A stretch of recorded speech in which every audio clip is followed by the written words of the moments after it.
Broadcasting from San Diego and throughout the neighborhoods you live. It's time for Race and Sports Radio.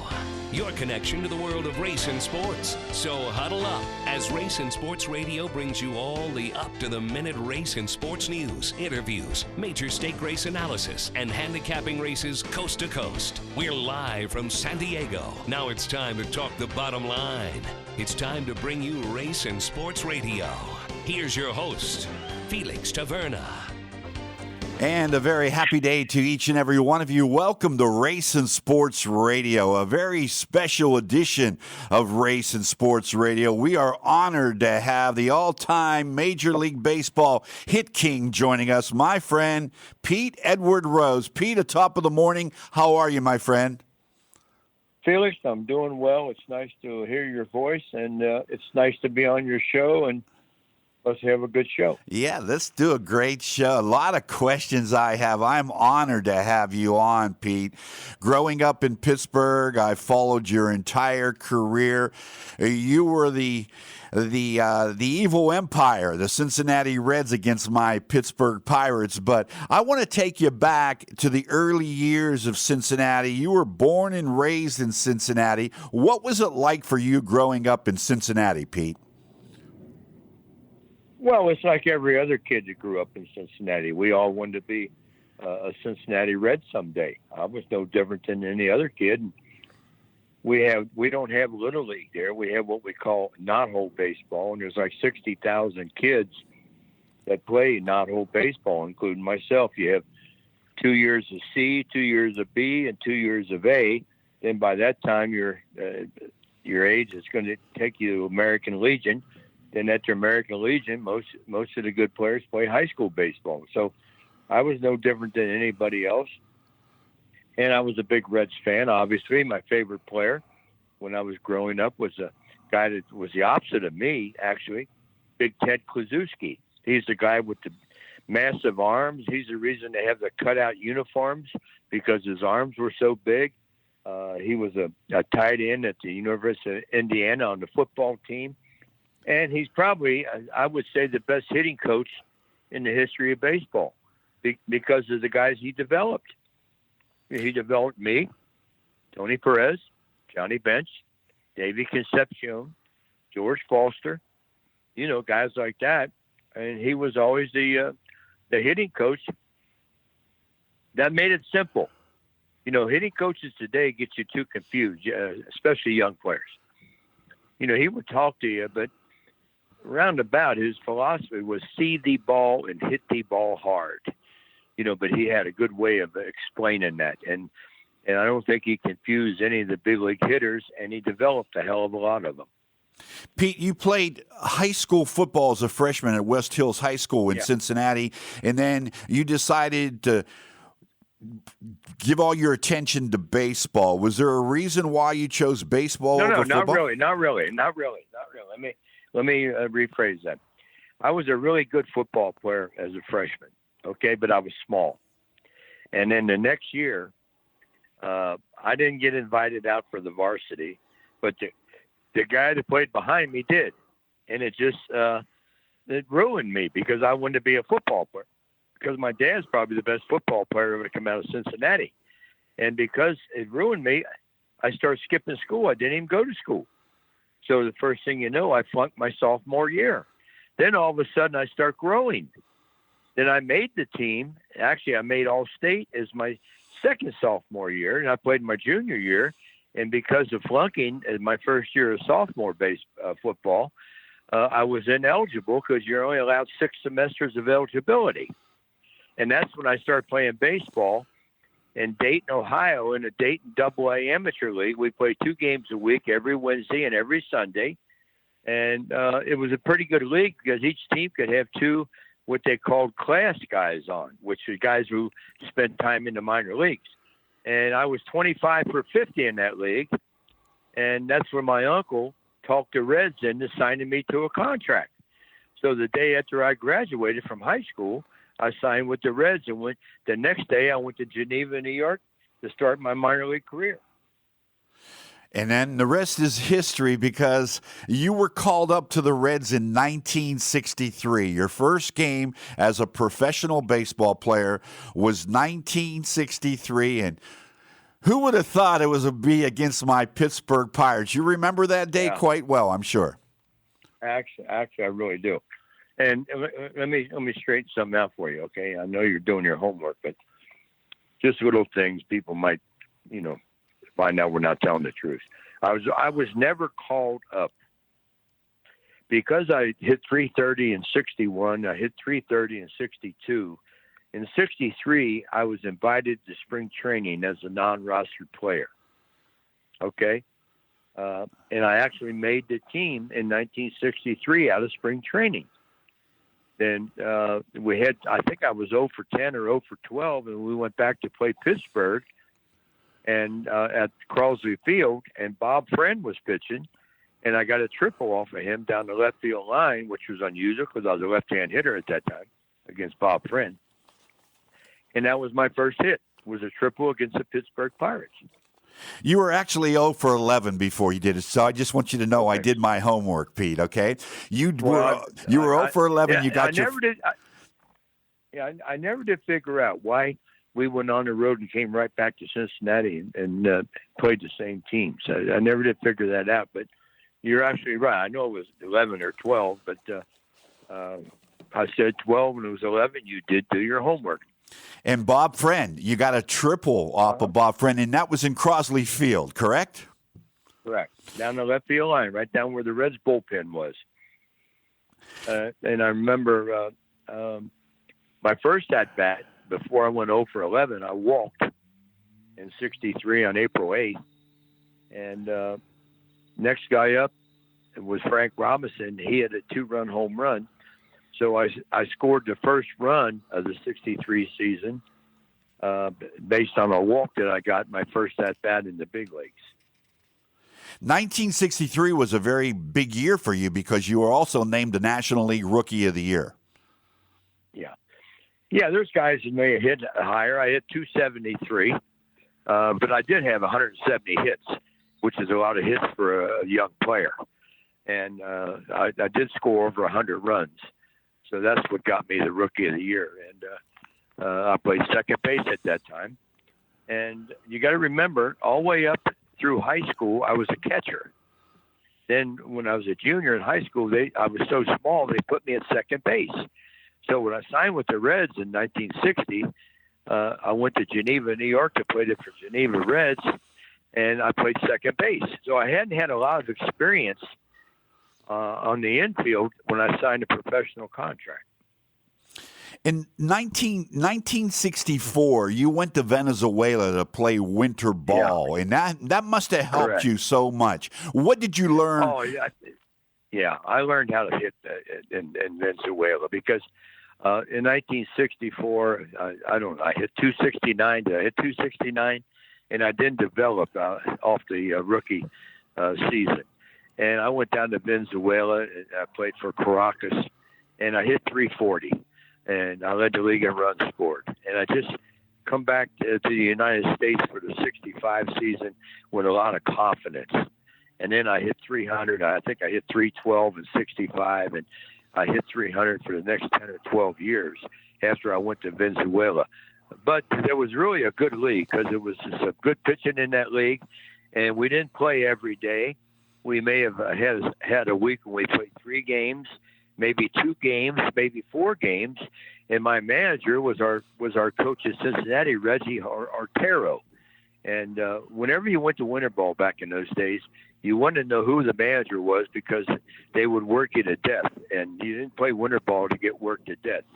And we practiced it every day we didn't play, and I just developed as a hitter because it was a pretty good league, and we ended up winning the championship. So, that was my first winning a championship, and although I won a championship in Tampa, at the Class D in 61, we won a championship in Class A at the time in Macon, Georgia.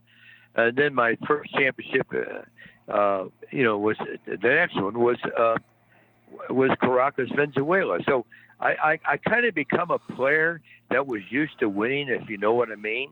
And we always had good players in the Reds organization. Matter of fact, the team we had in '62 in Macon, I believe 7 guys on that team made the big leagues. You know, Tommy Helms was on that team.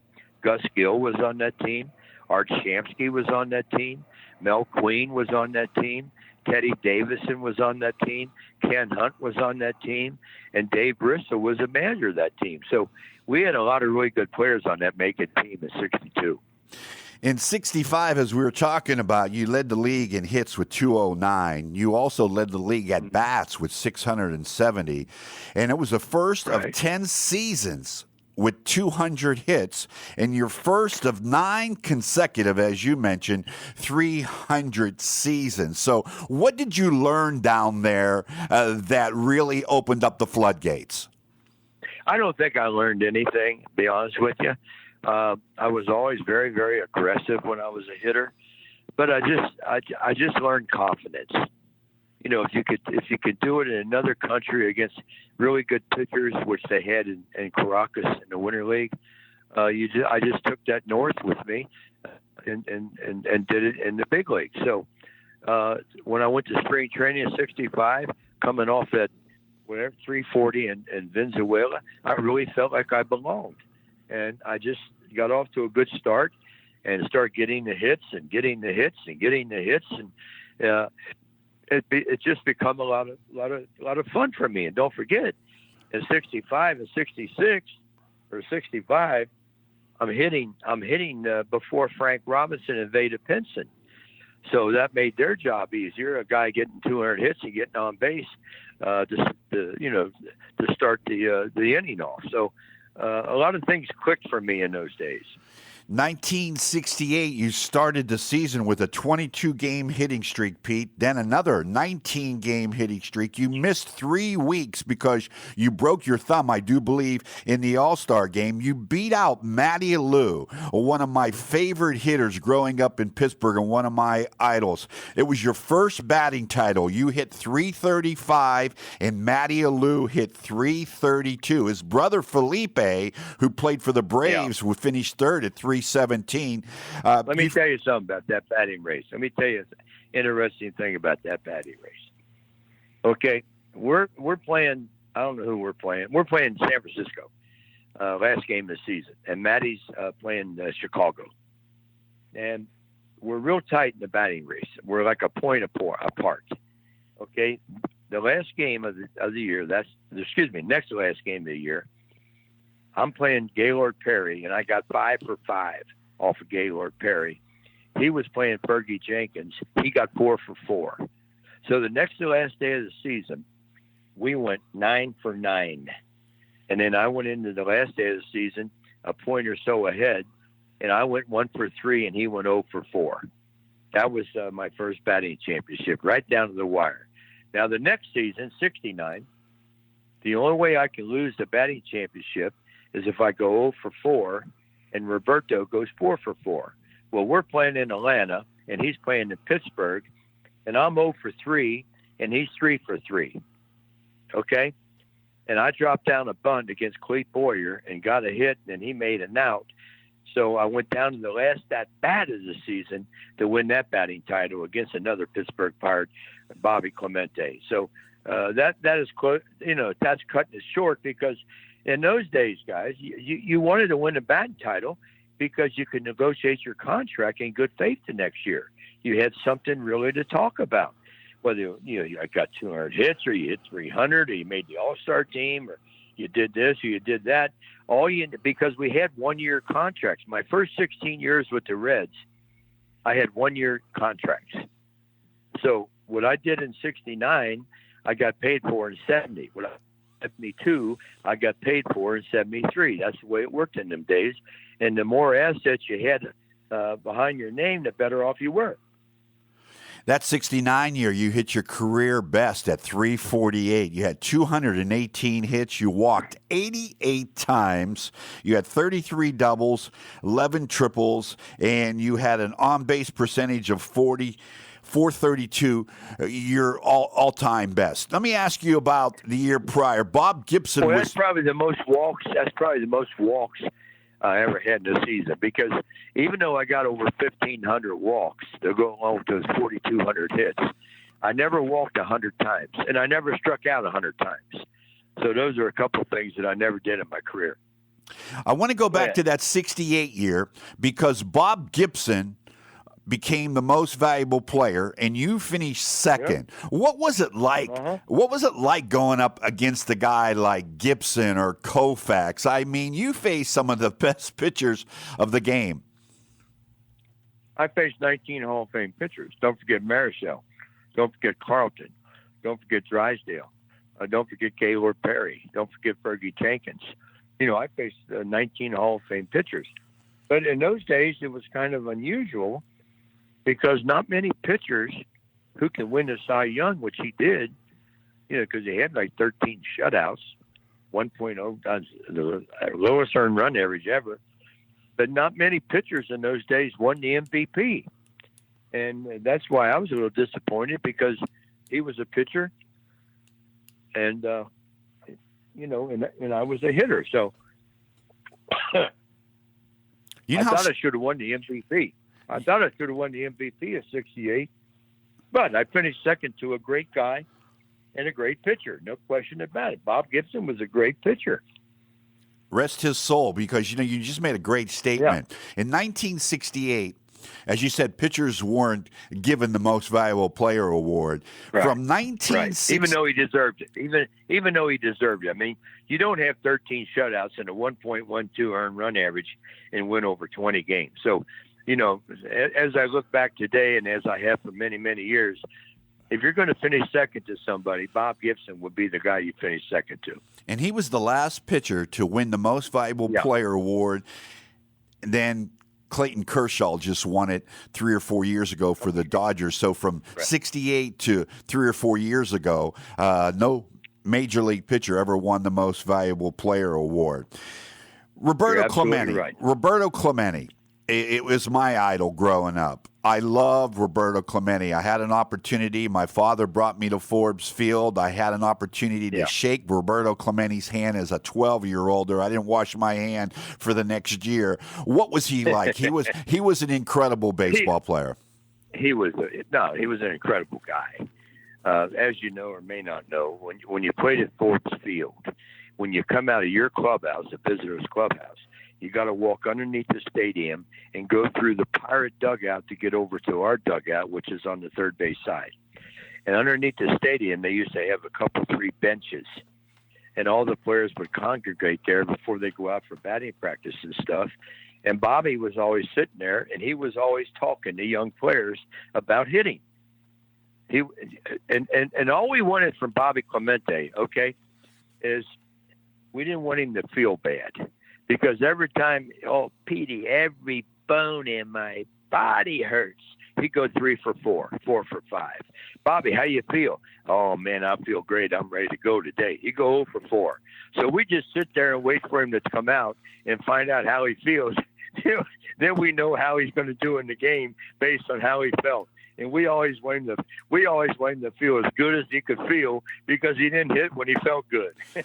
You know, I had an opportunity to visit with Jim Murray, the late sports writer, the iconic sports writer, Los Angeles Times, and I asked him one day in the Del Mar racetrack press box lunchroom. I waited for everybody to leave, and I walked up and said, "Mr. Murray," I said, "I'm Felix Taverna. I just have one question. What was Roberto Clemente like when he was with the Dodgers organization?" Because the Dodgers tried to push him through on waivers, but Branch Rickey was the general manager of the Pirates, and he said he was a hypochondriac. He always talked. His neck hurt, his back hurt, he hurt. Yeah. But like you said, he went out there and performed at the highest level. Oh, when he was hurting, he was dangerous. He was dangerous when he was hurting. But he was funny the way my bone, my back, every freaking bone in my body hurts. You know, I don't know if I'm going to be able to play today. He goes 3 for 4 with a home run to double. I mean, he was one of the nicest guys as far as young players, and I was a young player, because he took time. And he took time at the All-Star games too, because I played with him on many All-Star games. And the three guys I remember being nice at the All-Star games was Mays, Aaron, and Clemente. Okay?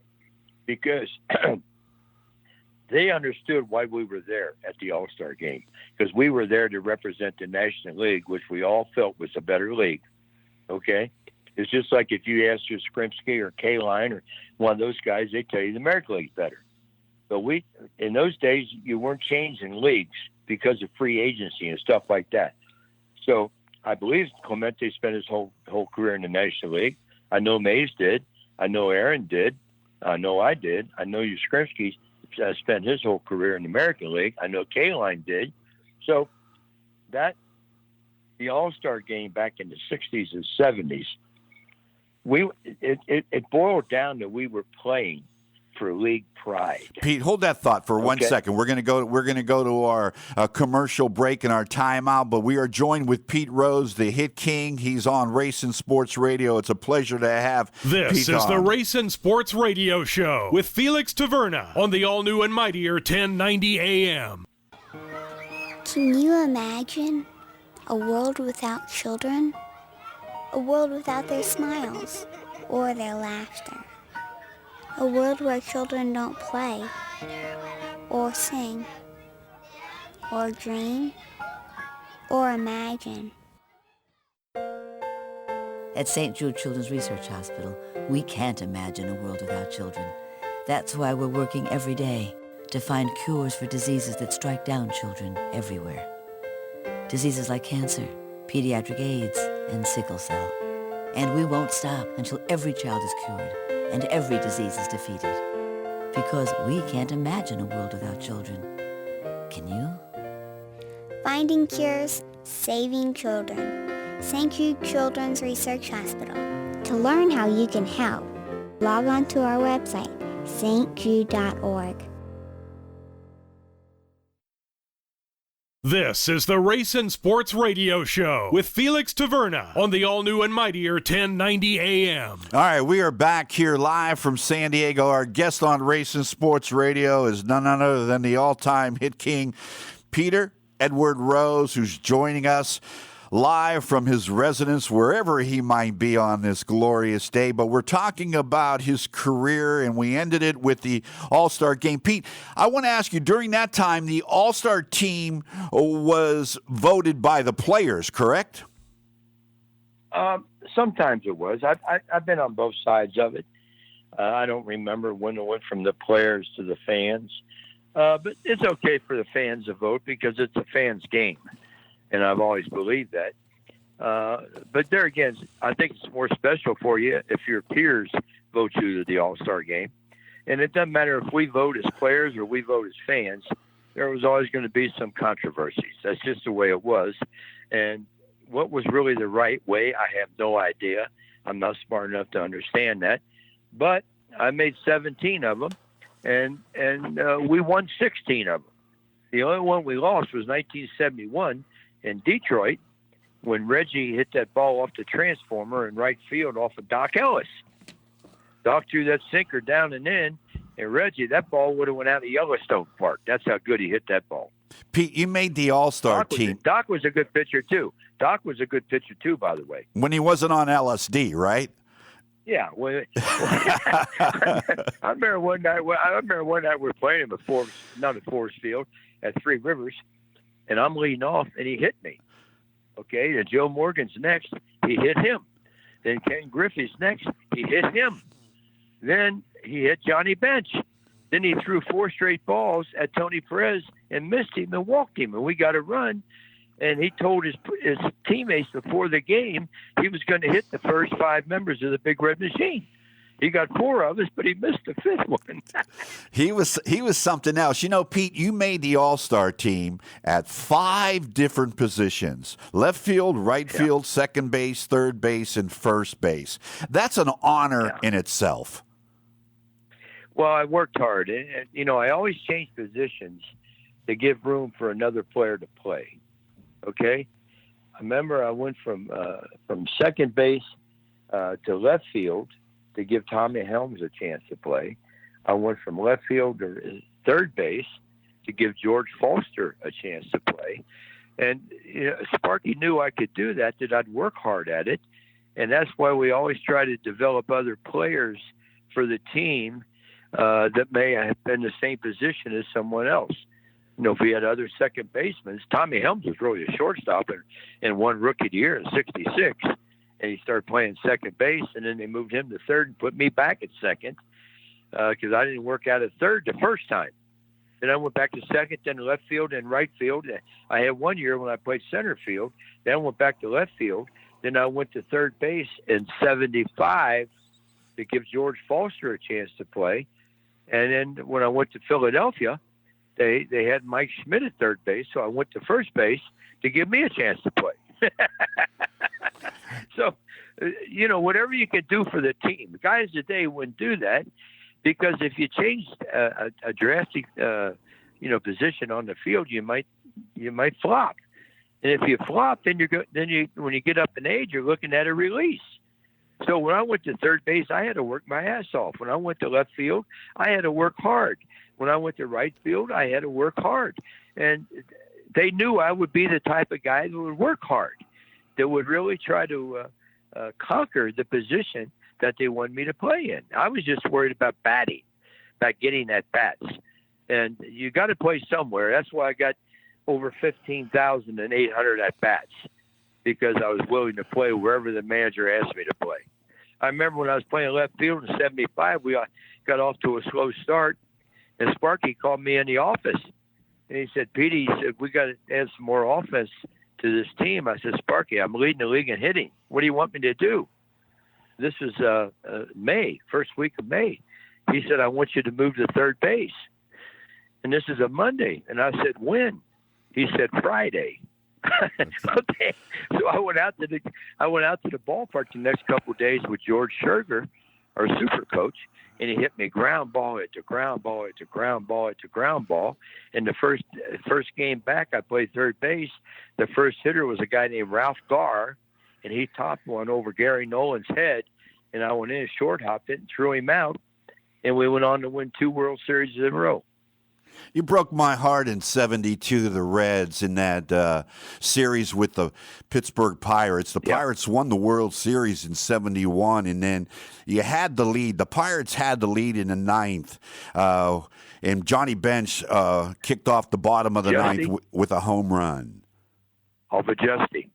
Yes. And Dave Justy. That was the Bob Moose wild pitch that broke my heart. Yeah. But I want to ask you about '73. I was in the on deck circle when I believe George Foster was hitting. Moose, because did Johnny Bench tie the game with an 0-2 pitch off of Justy? Yes. He hit the. Then we won it off. We won it off of Bob Moose, correct? With the wild pitch, which broke my heart. But I want to go back. I want to go back to the next year, '73, the classic NL Championship Series between the New York Mets and the Cincinnati Reds. You and Bud Harrelson, when you slid into second base trying to break up the double play, it created a near riot where Sparky took you guys off the field. Was it that much of a danger? Well, I think it was. And God bless New York fans. I don't think they really knew what happened. I did what we call a pop-up slide. And when I popped up, I accidentally hit Bud. We used to wear those sunglasses where you could hit the bill of your cap and go down. You know the ones I'm talking about? Yes, I do. Okay. And when I accidentally hit Bud's glasses, it went into his forehead, and he went like that with his hand, and his forehead was bleeding. And he called me a name I can't use on the air, and I just grabbed him. And when I grabbed him, Wayne Garrett come flying in from third base, and he started the whole Donnybrook. Okay, then I remember I went out to my position, left field, and they started throwing things at me. One guy, believe it or not, threw an empty JB Scotch bottle from the third deck and just missed me. And when that happened, Sparky said, "I'm taking my players off the field." And then the umpire said, "Well, put him in center field." And Sparky said, "He's my left fielder. I'm not putting him in center field." He's my left fielder. You got to get to control of these fans. And I remember they told me, don't even go out to eat that night in New York. Get room service, because the people were passionate about the New York Mets, and they should have been, because they had Seaver, they had Kuzman, they had Metlock, Nolan Ryan was in the bullpen, so they had a really good pitching staff, and they won. They beat us in Game 5, and we went home with by far the best record in baseball, and they were just a little bit over 500. And because in those days they got the 5th game at home, if we'd have played the 5th game in Cincinnati, I think we'd have won the playoffs that year. Pete, that was one of the. You won Game 4 with a 12th inning home run that forced a Game 5. Off of Harry Parker. Yeah, I hit a home run the next day in the 12th inning. What kind of pitch was it? Parker. Was it a fastball, curveball? Oh, it looked like a beach ball. A beach ball? Not an aspirin, a beach ball. and that was strange, because I didn't hit a lot of home runs. Everybody knows that. But I did hit several home runs in the playoffs. Don't ask me why, but I was never that good of an all-star performer, but I was always a real good playoff performer, and I'll tell you why. Because I had a lot of problems with pitchers that I never seen before. And all-star games, that's usually the case. You face pitchers you never seen before, and you only see them once. Playoffs, you're facing the same guys every game that you face all year. I have like a 370 lifetime batting average in the playoffs, and I played in a lot of them. I don't have that kind of average in the all-star games. And the only base hits I got in the all-star games were pitchers I faced the year before in the World Series or the playoffs. And that's probably true, Pete, because in that series, in '93 against the Mets, when you lost it 3-2, you hit 381 in that series, and you were a monster. But I want to move up the clock to 1975, which I think is one of the greatest World Series I've ever seen. The Cincinnati Reds against the Boston Red Sox, and how the storylines, the visuals of Bernie Carbo pinch hitting the home run to tie Game 6 up at 6-6, and then Carlton Fisk winning it and in the bottom of the 12th with his home run. What a great series. I mean, that's what you played professional baseball for, no? Oh, yeah. The reason that was such a good series, too, first of all, you had a lot of Hall of Famers. I mean, you had Yastrzemski and Fisk and Bench and Perez and Morgan, and you had good managers. And all the games were one-run games. And Carbo, I don't know if you know this or not, but Carbo was our first draft ahead of Johnny Bench. The year we drafted Johnny Bench, Bernie Carbo was our number 1 draft choice. Was he Rookie of the Year as well? I don't think he was Rookie of the Year. Bench was Rookie of the Year. Helms was Rookie of the Year. I was Rookie of the Year. You had a lot of them. Yeah, we did. And but there again, the games were so exciting, and you had so many good personalities playing the game. And that swing that Bernie Carbo had when he tipped the ball out of the guy's glove, the pitch before he hit the home run, was the worst swing that Bernie Carbo ever had in his life. But he hit the straightaway center field. I think it was a 3-run home run. And, of course, Carlton Fisk hit the ball over my head. I'm playing third base, so I got a good look at it. The only problem was he hit over George Foster's head, too, who was playing left field. Yeah. And is it true that when Bernie Carbo was rounding the bases, you were at third, he said to you, you're not strong enough to hit the ball that far? He's probably right, because I knew Bernie because he was our number 1 draft choice. And another good thing about that series, as far as I was concerned, was their third base coach was one of the greatest guys in the history of baseball, Don Zimmer. He went to my high school. We grew up in the same Little League fields. Our dads were Little League teammates. And Popeye was the third base coach for the Red Sox. So we had a running dialogue during the whole series, not only that game. And I remember the inning before Fisk hit the home run, I went up and I looked back at him and I said, Carlton, is this the most fun you ever had playing a game of baseball? And he was relaxed, and I must have relaxed him because the next inning, the 12th inning, he hit the damn home run to win the game. And I'll never forget, we're sitting in the clubhouse, and I said, Sparky, we got it right where we won. He said, what are you talking about? He said, you see that celebration they just had? That's a celebration for Game 6. They got to go back tomorrow, and we're coming back tomorrow. And they were ahead of us 3-0 in that next game, in Game 7, until Bill Lee threw that eephus pitch to Tony Perez, and he hit the home run and got all the momentum going toward our way. And once we got the momentum, the Big Red Machine was hard to turn off. But it was a great series. It was a great series for baseball. You know, that's what you want for in a World Series. You want a great World Series. You want a great Super Bowl. You want a great Stanley Cup final. You want a great NBA final, because that's saving your sport when you have great series with two best teams battling out for a world championship. Pete, I met you at the Del Mar racetrack in the mid-'80s, and you happened to be with D. Wayne Lucas, Bobby Knight, and Don Zimmer. I don't know, it's been 40 years ago, but I'll never forget that. You mentioned Don Zimmer was from Cincinnati, but you guys remained lifelong friends until he passed away. Same high school. We went to the same high school. Is that West Hills? Western Hills, yeah. Western Hills. Don was ahead of me, obviously. But, yeah. That high school, believe it or not, we put 12 guys in the big leagues. Really? That's a lot of guys to make the big leagues from one high school. Wow. Any bigger names than you and Don Zimmer? Well, we had guys like Eddie Brinkman, Chucky Brinkman, Clyde Ballmer, Russ Nixon, Tuffy Rhodes. You know, those Art Mahaffey. 12 of us made the big leagues, and 11 by the same coach. The only one that wasn't Coach Knorr was Tuffy Rhodes, who was later on. But we had a good program there. It's a good baseball school in Cincinnati. You know, we get a lot of rain in the springtime, so it's tough to have a good baseball program. There's a lot of good football programs in Cincinnati, but Western Hills is the best baseball program.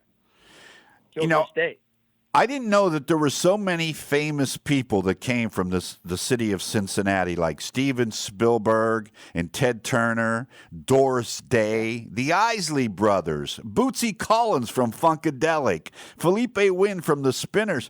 Being from Pittsburgh, I had no idea that Cincinnati had so many famous people, Pete. Oh, I don't know, but it's just a great town to grow up in. Andy Williams is from Cincinnati. That's right. Yeah, George Clooney is from right across the river in Cincinnati. You know, his dad used to be the news anchor on NBC, Nick Clooney, back in the 60s and 70s. So, and his aunt, Rosemary Clooney, right?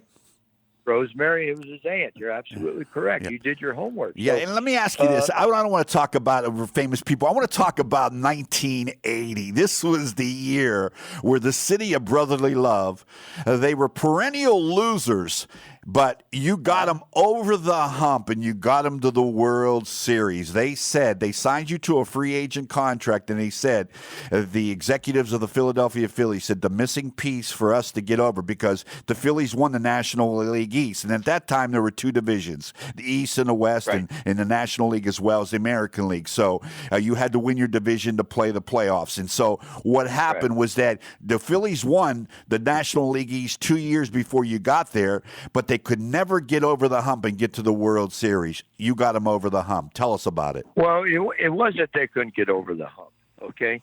They couldn't get over the Big Red Machine. That's who they always played in the playoffs. And I went there for the 79 season, and I had a great year. I finished second in hitting, hit 330-something. You got it in front of you there. I had a hell of a year, 200 hits. And then we won it in 1980, because I think when I went there, all the Phillies knew about me is what they saw 12 times a year, because that's how many times the Reds played the Phillies.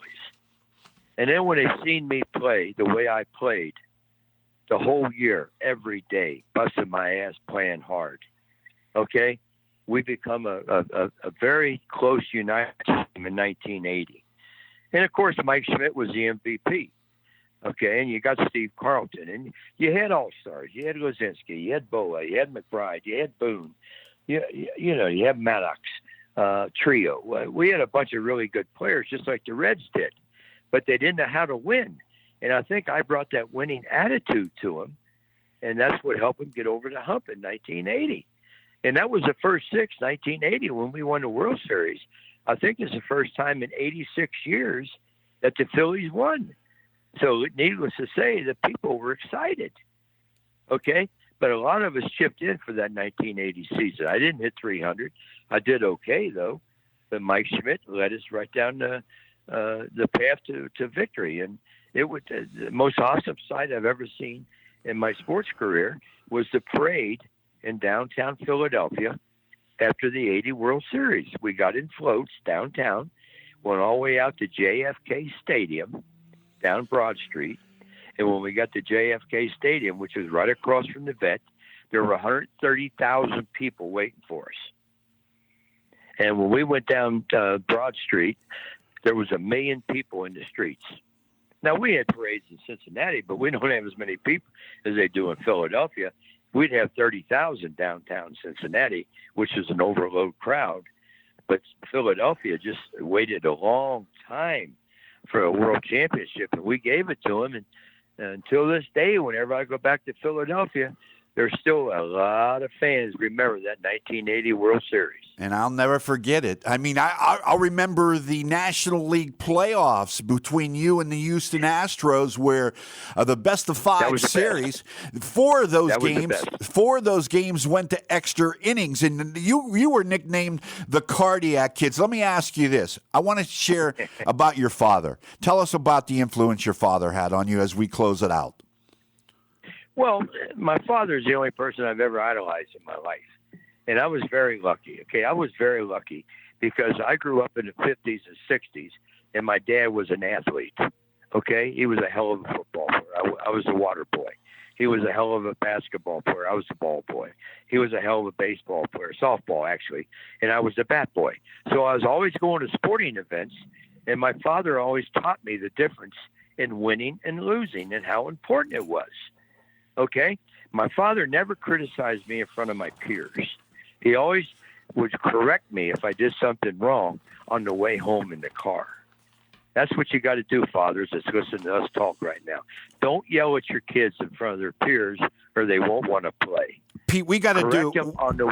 We got to do this. We're against the clock, but I want to go ahead and have you back on. And I want to do a special about how we can better these young kids coming up with the COVID not allowing them to get back on the field. I think that this could be a great sport, kids. I'm doing the podcast for kids, but I wanted to thank you very much for being here, Pete Rose. 4,256 career hits. He still holds 5 major league records. Pete, thank you for listening to the Race and Sports Radio Show with Felix Taverna on the all-new and mightier 1090 AM.